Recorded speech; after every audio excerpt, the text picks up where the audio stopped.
कैसे है बच्चों, आप लोग अपना ध्यान रख रहे हैं ना। अपने हाथों को रेगुलरली वॉश करना है, मास्क को पहनना है, बाहर निकलने के समय ध्यान रखना है कि मास्क ज़रूर हो।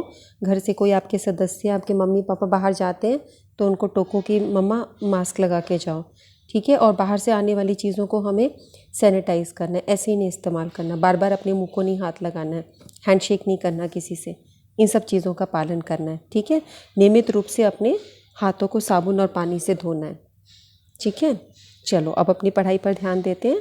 आज वर्कशीट नंबर 47 के बारे में बात करेंगे। व्रत की स्पर्श रेखाओं पर आधारित प्रश्न हमें करने हैं। पहला प्रश्न है, याद करना और बताना है व्रत पर स्थित किसी बिंदु से, जैसे व्रत पर स्थित बिंदु है ए, इससे व्रत पर स्पर्श रेखाओं की संख्या कितनी है? एक है, एक आ जाएगा, ठीक है। व्रत की स्पर्श रेखाओं की रेखा व्रत को डैश बिंदु पर स्पर्श करती है, तो कितनी व्रत की स्पर्श रेखा व्रत को कितने बिंदु पर स्पर्श करे? एक ही बिंदु पर स्पर्श करे, चाहे कहीं से भी बनाओ बिंदु को, एक बिंदु पर स्पर्श करती है। फिर है व्रत के बाह्य बिंदु से, बाहर से जो बनाते हैं, स्पर्श रेखाओं की लंबाई कितनी होती, कैसी होती है? लंबाई समान होती है, तो हम ये बोलेंगे समान होती है, ठीक है। व्रत के बाहर से जो हम बनाते हैं दो स्पर्श रेखाएं बनाते हैं, व्रत के ऊपर बनाते हैं एक स्पर्श रेखा बनती है, ठीक है। स्पर्श रेखा जहाँ छूती है वहाँ पे 90 डिग्री का बनता है कोण त्रिज्या के साथ में, ठीक है। चलो आओ कुछ प्रश्न देखते हैं हम लोग।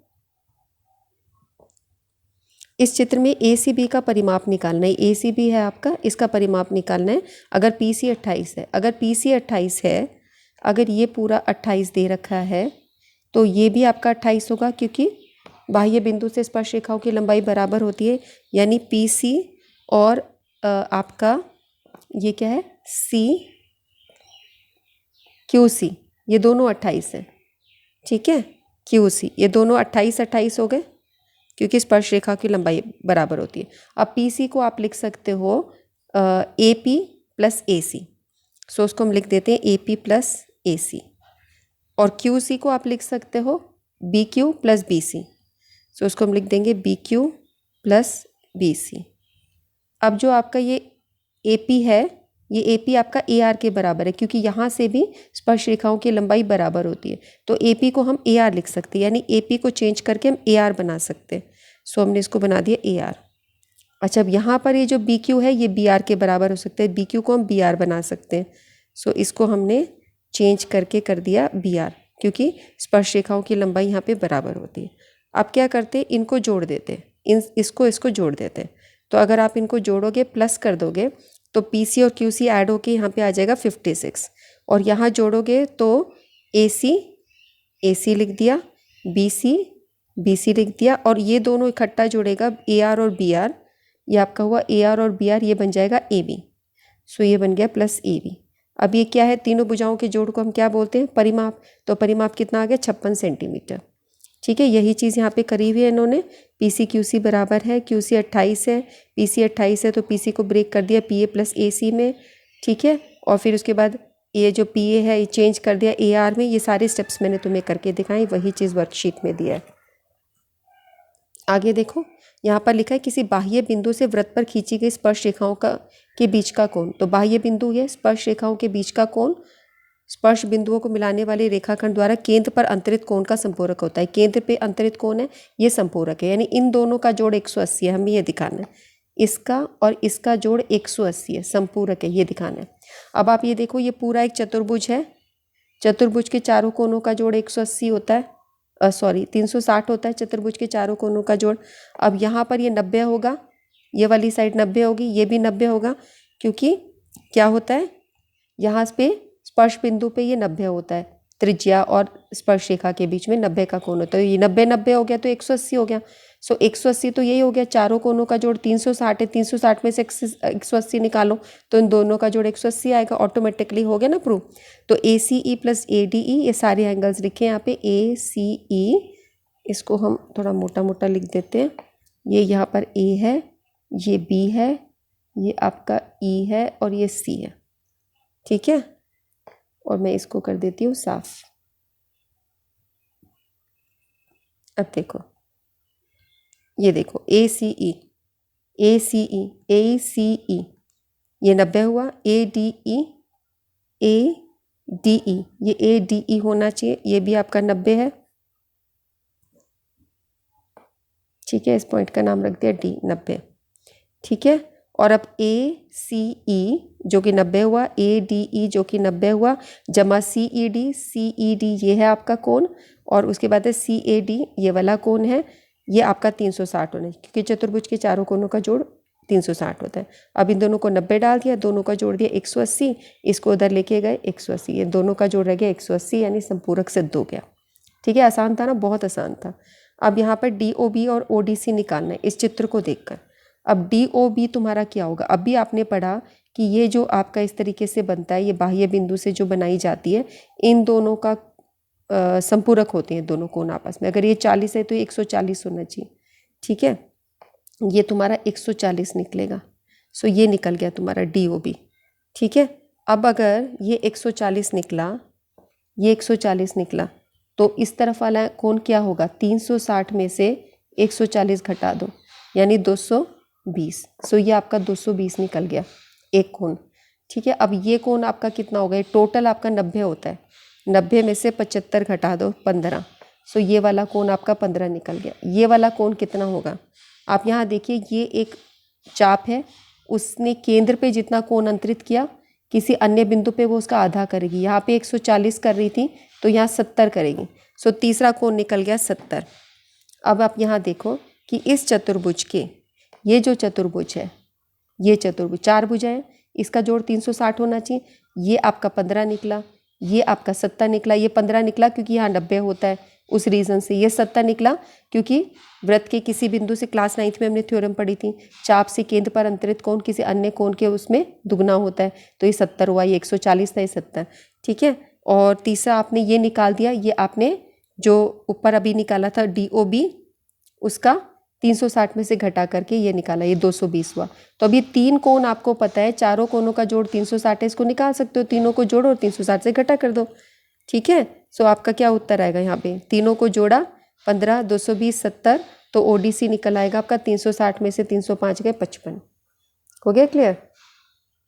आगे देखिए, अब इसको हमें पता करना है, यहाँ पर आपको m का मान ज्ञात करना है। आप ये यूज़ करो कि चतुर्भुज के चारों कोणों का योग 360 होता है, तो उसके हिसाब से angle A plus angle B plus angle C plus angle D आपका कितना होना चाहिए, 360 होना चाहिए। ठीक है, अब एंगल A क्या है, आपका m है। ठीक है, एंगल B आपका कितना है, 90 डिग्री, क्योंकि यहाँ पर ये 90 होता है। ठीक है, एंगल C कितना है, 3m। एंगल डी कितना है, ये भी 90 डिग्री है, क्योंकि यहाँ पर ये स्पर्श बिंदु पे लंब होता है। सो ये आपका 90 हुआ, सो ये आपका हो जाएगा 360। इन दोनों को जोड़ो 4m, 90 90 को जोड़ो 180, 360, आप उसको 180 को उधर ले जाओ तो 360 में से 180 गए, 180 बचा, तो m की वैल्यू कितनी आ जाएगी, 180 को 4 से भाग करो, 180 को 4 से भाग किया तो ये आ गया 45 डिग्री। ठीक है, 180/4 45, तो m का मान 45 निकल आया। ठीक है, और यहाँ पर ये रीज़न भी दे दोगे, आप ये लिख दोगे कि स्पर्श बिंदु पर यहाँ पर लंब होता है, स्पर्श रेखा और त्रिज्या के बीच में लंब होता है, ये स्टेटमेंट और डाल देना। ठीक है, एक ये स्टेटमेंट रहेगी, एक वो स्टेटमेंट रहेगी। सो ये आपका क्वेश्चन कंप्लीट। नेक्स्ट क्वेश्चन देखो, यहाँ पर आपको अगर जे केंद्र में दे रखा है, जे अगर केंद्र है तो आपको x का मान निकालना है। अब ये देखिए, किसी बाह्य बिंदु से, ये बाह्य बिंदु है, स्पर्श रेखा की लंबाई बराबर होती है, बाहर के बिंदु से ये दो स्पर्श रेखाएं बनी, ये दोनों बराबर होनी चाहिए, यानी कि x + 10 आपका बराबर होना चाहिए 2x - 1 के बराबर। ये आपको x + 10 दिया है, ये 2x - 1 दिया है। ठीक है, अब इसको हल करो, क्या करोगे, x को इधर ले जाओ, ये माइनस बन जाएगा, इसको इधर ले जाओ, ये प्लस हो जाएगा।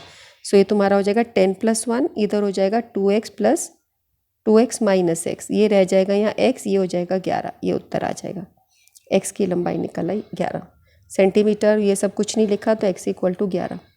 नेक्स्ट क्वेश्चन है, 6 सेंटीमीटर त्रिज्या वाले वृत्त, ये वृत्त है, इसकी सेंटीमीटर 6 सेंटीमीटर त्रिज्या हो गई। उसके बाद दो स्पर्श रेखाएं एक दूसरे के साथ 120 का कोण बनाती, जैसे ये बिंदु को हम P नाम दे देते हैं, तो ये PA और PB दो स्पर्श रेखाएं हो गई, ये 120 का कोण बना रही है आपस में। सिद्ध कीजिए कि स्पर्श रेखा की लंबाई 2√3 है।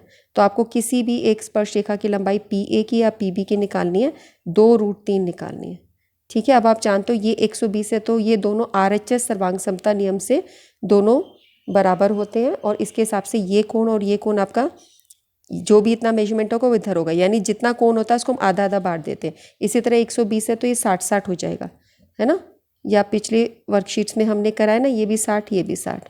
तो अब हम यहाँ क्या करते हैं, ये 60 दिया है, अब यहाँ पर हम ये भुजा निकालने की कोशिश करते हैं। कोण से भुजा कब निकलती है, जब हम ट्रिग्नोमेट्री का इस्तेमाल करें।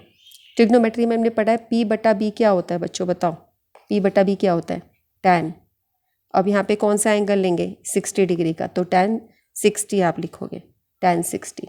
सो P यहाँ पर क्या है, P आपका होगा यहाँ पर ये आपका 90 डिग्री बन जाएगा। तो ये आपका आधार हो जाएगा बेस, और ये परपेंडिकुलर P हो जाएगा। ठीक है, तो मैं इसको यहाँ मार्क भी कर देती हूँ कि ये आपका P हो जाएगा और ये आपका बेस हो जाएगा, यानी आधार हो जाएगा। ठीक है, तो उस हिसाब से OA बटा AP is equal to tan 60 की वैल्यू डालो √3। OA आपका हो गया 6 बटा AP इक्वल टू √3। ठीक है, अब ये आप इसको रीअरेंज करो, AP ऊपर चला जाएगा, √3 नीचे आ जाएगा, और फिर उसके बाद हम इसका परिमेयकरण कर देंगे। तो √3 बटा √3 से करेंगे, जो चीज़ नीचे आ जाती है आपको पता है, ये तुम्हारा बन जाएगा AP इक्वल टू 6 बटा √3, और उसके बाद हमने इसका परिमेयकरण कर दिया। √3 गुना होके 3 आ गया। अब ये आपका 3 दूनी 6 कट गया, तो उत्तर क्या आ गया, 2√3 सेंटीमीटर। यही हमें साबित करना था। ठीक है, थर्ड क्वेश्चन हो गया। क्वेश्चन नंबर 4 देखो, एक वृत्त DEF की भुजा, ये त्रिभुज एक DEF, इसको हम नाम दे देते D, यहाँ E और यहाँ F। इसकी भुजा EF को बिंदु P पर और भुजाओं DE और DF को बढ़ाने पर, DE को बढ़ाएंगे तो Q बिंदु आएगा और DF को बढ़ाएंगे तो R बिंदु आएगा। ठीक है, सो यहाँ पर ये P पर छूता है, इस जगह पर P पर छूता है, यहाँ पर Q पर छूता है और यहाँ R पर छूता है। तो आपको साबित करना है कि DQ, यानी ये DQ is equal to half और DEF का परिमाप, ये DEF का परिमाप लेना है, यानी आप ये तीनों भुजाओं को जोड़ के दिखा देना है। DEF परिमाप ये होता है DE प्लस EF प्लस ये, और ये उसका आधा DQ के बराबर है, यानी एक स्पर्शरेखा की लंबाई हुई DQ। ठीक है, चलो इसको कैसे करेंगे, ये हमने चित्र फिर से बना दिया है। तो अब आप देख रहे हो यहाँ पे EQ और EP बराबर होना चाहिए, क्योंकि बाह्य बिंदु से स्पर्शरेखाओं की लंबाई बराबर होती है। इसी प्रकार PF और FR बराबर होना चाहिए, और इसी तरह DQ और DR, ये तीनों ही स्पर्श बिंदु हैं, है ना, स्पर्श रेखाएं हैं, तो इनकी लंबाई बराबर है। यहाँ पे Q स्पर्श बिंदु है आपका, P स्पर्श बिंदु है, R स्पर्श बिंदु है। ठीक है, तो स्पर्श रेखाओं की लंबाई बराबर होती है, ये हमने कर दिया। अब आगे हम क्या करते हैं, हम ये लिखते हैं कि ये जो DQ है ये आपका DR के बराबर है, ये लिख दिया। अब DQ को आप लिख सकते हो DE प्लस EQ, सो हमने DE प्लस EQ लिख दिया, और DR को हमने लिखा DF प्लस FR, ये लिख दिया। अब DE को DE लिखोगे, EQ को चेंज करो, EQ को लिख सकते हैं हम EP। ठीक है, और ये जो FR है इसको हम लिख सकते हैं FP। तो अब यहाँ पे EQ को हम चेंज कर देते हैं, EP लिख देते हैं या PE, और यहाँ पे FR की जगह हम लिख देते हैं FE, और इसको हम पूरे को इक्वेशन नंबर 4 मार्क कर लेते हैं। और ये जो हमने चेंज करा, ये जो चेंज करा है इसके अंदर हमने किसको यूज़ किया है, इक्वेशन नंबर 1 को और 2 को। अब हम पेरीमीटर निकालेंगे DF का, यानी परिमाप। DEF का परिमाप निकालोगे तो DE plus EF plus DF, ये तीनों भुजाएं लिख दी आपकी, DE plus EF plus DF। तो अब ये जो है आपका, इसको हमने क्या किया, ये जो DE है इसको तो पूरा लिख दिया, लेकिन ये जो EF है इसको हमने लिखा EP प्लस PF। ये जो DF है इसको ब्रेक करके लिख दिया EP प्लस DF, इसको EF को ब्रेक किया, DF तो पूरा लिया है, ये आपका पूरा है, DE पूरा है, ये DE पूरा है, DF पूरा है। ये जो EF है, EF दो चीज़ों से बना है, EP और PF से, सो EP और PF लिख दिया। ठीक है, चित्र के द्वारा। अब हमने देखा ये DE प्लस EP यही चीज़ आ रही है, ये बराबर है DF प्लस FE के। अब आपको चाहिए DQ, आपको DR नहीं चाहिए, सो हम क्या करेंगे, DQ कहाँ से आएगा, DE वाली साइड से आएगा। तो हमने इसको सारे को डबल कर दिया, मतलब इस पूरे को इक्वेशन नंबर 4 यूज़ करते हुए डबल ऑफ, ये दोनों चीज़ें बराबर हैं आपकी। देखो बच्चों, ये चीज़ और ये चीज़ बराबर है, तो हम इसको लिख सकते हैं, इसकी जगह हमने इसको DE और EP मान लिया, यानी डबल हो गया ये इसका। ठीक है, उसके बाद EP को हमने चेंज कर दिया, बिकॉज आपको DQ चाहिए, तो EP आपका EQ के बराबर है, सो EP की जगह EQ लिख दिया, है ना। ये जो पुराने समीकरण है उसमें हमने 1 2 3 में हमने करा था, उससे कर दिया। और DE और EQ जब ऐड करोगे तो क्या आएगा, पूरा DQ आ जाएगा, DE और EQ ऐड करके। सो ये आपके पास आ गया हम लिख सकते हैं कि डी क्यू, हम इसको लिख सकते हैं इक्वल टू 2dq। और यहाँ पे क्या चल रहा था, परिमाप, त्रिभुज DEF का परिमाप, त्रिभुज DEF का परिमाप हुआ 2 ऑफ DQ। ठीक है, तो DQ किसके बराबर होगा, ये आधा जो है आपका यहाँ नीचे आ जाएगा, यानी कि हम लिख देंगे आधा परिमाप त्रिभुज DEF। ये हो गया, साबित हो गया ना, जिसको हमें साबित करना था उसके हिसाब से हमने कर दिया। हमें DQ चाहिए था, जैसे आपको आंसर चाहिए वैसे आप चेंज कर सकते हो ना। अगर आप चाहो तो इसको ऐसे भी साबित कर सकते हैं, आधा ऑफ DR। अगर हमें सारे को इसके उसमें चेंज कर देते, जैसे DE और EP में चेंज किया, PF और DF में चेंज करते तो आधा ऑफ DR आ जाता, हाफ ये DR के टर्म्स में आ जाती। ये वाली जो चीज़ है DQ और DR के टर्म्स में जाती। सो आपको आंसर को देख के उसके हिसाब से अपने स्टेप्स लेने हैं। पर सब जगह हमने क्या यूज़ किया, स्पर्श रेखाओं की लंबाई बराबर होती है, और वृत्त पर जो वो होता है आपका, क्या क्या चीज़ें देखो आपने यूज़ की हैं। आपने तो ये यूज़ किया है, सर्कल है, यहाँ पर अगर ये स्पर्श रेखा जा रही है ये 90 है, एक ये यूज़ किया।